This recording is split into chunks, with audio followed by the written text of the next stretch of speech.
আমরা দেখতে পাচ্ছি নির্বাচনী আমেজ তৈরি হয়েছে ক্যাম্পাসে। শিক্ষার্থীরা দীর্ঘ ৩৩ বছর পর তাদের নির্বাচন অনুষ্ঠিত হয়েছে, তারা তাদের ভোটাধিকার প্রয়োগ করতে পারছে।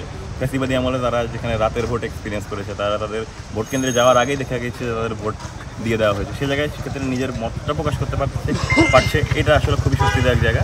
নির্বাচন কমিশনে কিছু অসঙ্গতি দেখা গিয়েছে, সেই অসঙ্গতি জায়গাগুলো দূর করে তারা যদি শেষ পর্যন্ত একটা সুন্দর নির্বাচন আমাদের উপহার দিতে পারে, আমরা সেটাই মনে করবো এটা একটা ঐতিহাসিক মাইলফলক হয়ে থাকে। গতকালকে রাতে যে ব্যালট বক্সে যে ঘটনাটা আমরা দেখেছি, এই বিষয়ে আপনারা লিখিত অভিযোগ দিয়েছেন কিনা, প্রশাসন কী ব্যবস্থা নিবে বলে আপনাদের আসলে? দেখুন, গতকাল রাতে যে ঘটনাটা ঘটেছে খুবই মধ্যরাতে দিয়ে ঘটনা, সে সময় এরকম প্রসিডিউরে যাওয়া পসিবল হয়নি। তবে আমরা তাৎক্ষণিকভাবে সেই প্রতিক্রিয়াটি জানিয়েছি এবং সে জায়গায় প্রশাসন আসলে যে শৈথিল্যতা, সেই শৈথিল্যতা আমাদেরকে যথেষ্ট ফ্রাস্ট্রেটিং। আমরা সেটার ছাপ আজকেও দেখতে পাচ্ছি যে অনেক প্রাক্তন শিক্ষার্থীরা ক্যাম্পাসে আনাগোনা করছেন। আমরা আশা রাখছি বিশ্ববিদ্যালয় প্রশাসন এই জায়গায় তাদের যে জুজুর ভয় কাটিয়ে একটি সুস্থ অবস্থা। আপনাদের যে প্যানেল রয়েছে, ছাত্র শিবিরের যে স্বতন্ত্র যে প্যানেল রয়েছে, সেই প্যানেল থেকে আপনারা কে কোথায় ভোট দিয়েছেন বা পরিবেশ কেমন দেখছেন সব মিলিয়ে আজকে সকাল থেকে? যে আমরা যারা হল প্রতিনিধিরা রয়েছেন তারা নিজ নিজ হলে, প্রার্থীরা রয়েছেন নিজ নিজ হলে গিয়ে ভোট প্রদান করছেন। তারা সর্বোচ্চ নির্বাচনী আচরণবিধি মানার ক্ষেত্রে সর্বোচ্চ চেষ্টা করছেন এবং আমরা আশা রাখছি খুব সুন্দরভাবে নির্বাচন করব।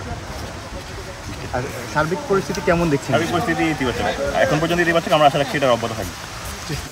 আপনারা হয়তো সবাই অবগত আছেন যে বিভিন্ন বিশ্ববিদ্যালয়ের থেকে জাহাঙ্গীরনগর বিশ্ববিদ্যালয়ের যে ভ্রাতৃত্ব, অর্থাৎ এখানে পলিটিক্সের ঊর্ধ্বে যে আমাদের ভ্রাতৃত্বটা আছে, এটা অন্য অন্য বিশ্ববিদ্যালয়ের তুলনায় অনেক বেশি। তো সেদিক থেকে বলতে পারেন রাজনৈতিক মতাদর্শের বাইরেও আমাদের যে ভ্রাতৃত্ব আছে, সেইখানে যত রকমের প্যানেলই থাকুক না কেন, আমি মনে করি ব্যক্তিগতভাবে যে প্যানেলের বাইরে আসলে ব্যক্তি মানুষ এখানে বিজয়ী হবে এবং শেষ পর্যন্ত খুব সুষ্ঠু ইলেকশনের মাধ্যমেই যোগ্য প্রার্থী নির্বাচিত হয়ে আমাদের প্রতিনিধি হিসেবে জাকসু এবং হল সংসদে যাবে, এই আশায় ব্যক্ত করছি। কেমন লাগছে ভোট দিতে?